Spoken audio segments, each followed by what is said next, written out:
Taoiseach, for more than 30 years, the state and successive governments have ripped off hundreds and thousands of elderly citizens and their families by unlawfully charging them for nursing home care. Despite consistent, repeated legal advice that these charges were illegal, government continued to force vulnerable people to pay up. And this created real financial hardship, pushed many into poverty as they struggled to afford the charges.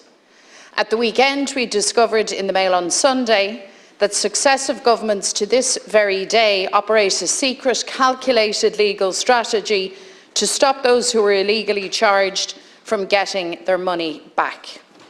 This was last night confirmed by a government spokesperson.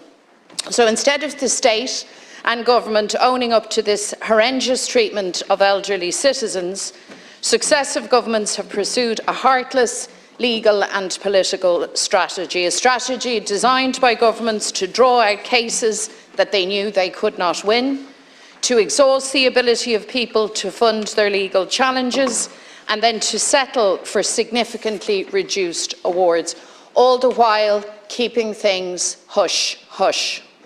Governments did this knowing it would hit the least well-off families the hardest. Taoiseach, we're talking about people forced to work beyond retirement to pay for their parents' nursing home fees. We're talking about pensioners left on a weekly pittance to live after paying the charges for loved ones' care. We're talking about families fearing they'd go without food, without clothes, without the basic necessities after forking out these fees.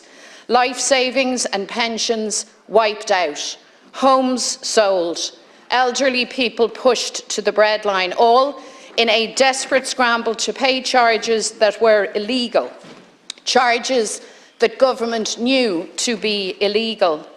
And then the biggest scandal of all, a carefully designed, reviewed plan to prevent these people from getting their money back, their money, Taoiseach. That's the reality of this scandal. And yet government after government persisted. You've claimed that this is complex, Taoiseach. But there's nothing complex about government ripping off elderly people. There's nothing complex about devising a legal and political strategy to cover your tracks. The truth is that this heartless strategy was agreed and renewed by every government and every health minister, including yourself, up to the present day. Yesterday you went on the radio. You claimed that you were never party to devising or agreeing this legal strategy. You tried to distance yourself, but that's not true. A memo from the 5th of May 2016, also published, states clearly that the strategy was agreed by the minister, overseen by the minister, which was you. Is that not the case? Not alone did you know about it, your colleague Simon Harris knew about it, your colleague Helen McEntee knew about it, your colleague Micheál Martin, now Taoiseach, knew about it. So let's not play games. Taoiseach, there tú nar aontaigh tú leis an stratéis seo. É sin ráite is léir gur lean gach arasláinte le blianta beaga anuas tú féin san áireamh leis an stratéis seo chun bach a chur ar na naoine sin a gcuid airgid a fháil arás. So here's my questions, Taoiseach. Do you still claim that you knew nothing of this strategy? Do you still claim that colleagues in government knew nothing of this? Taoiseach, it's clear to me that all documentation and correspondence relating to this secret legal strategy must now be published. Will you commit to that? Thanks, Deputy. First of all, this is a historic issue that dates back to the 1970s. I don't know the full facts of it, and I doubt that anyone else does.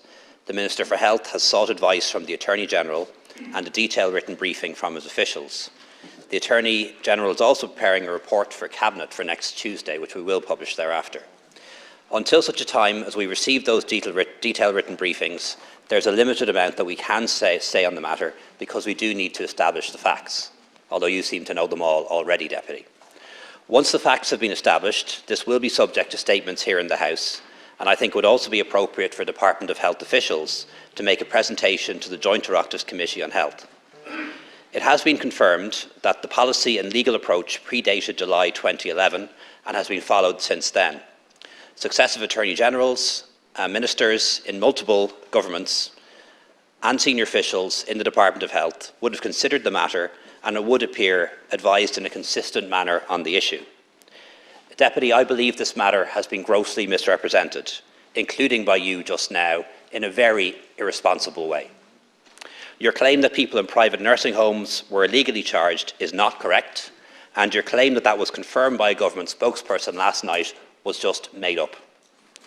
The strategy was to defend the cases relating to private nursing homes on several grounds, in particular that medical card holders did not have an entitlement to free private nursing home care. It was never the policy of the government, nor the intention of the Oireachtas, to create such an entitlement.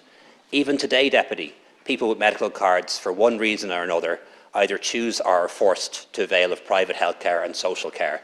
They don't get a refund, not even now. A limited number of individual cases were settled over the course of 10 years, where there were complicating factors. No case ever proceeded to a hearing, and if it had, the state would have defended its position and had bona fide defences prepared. In the case of public nursing home charges, a scheme was put in place, widely publicised, and 485 million was paid to former residents and their families.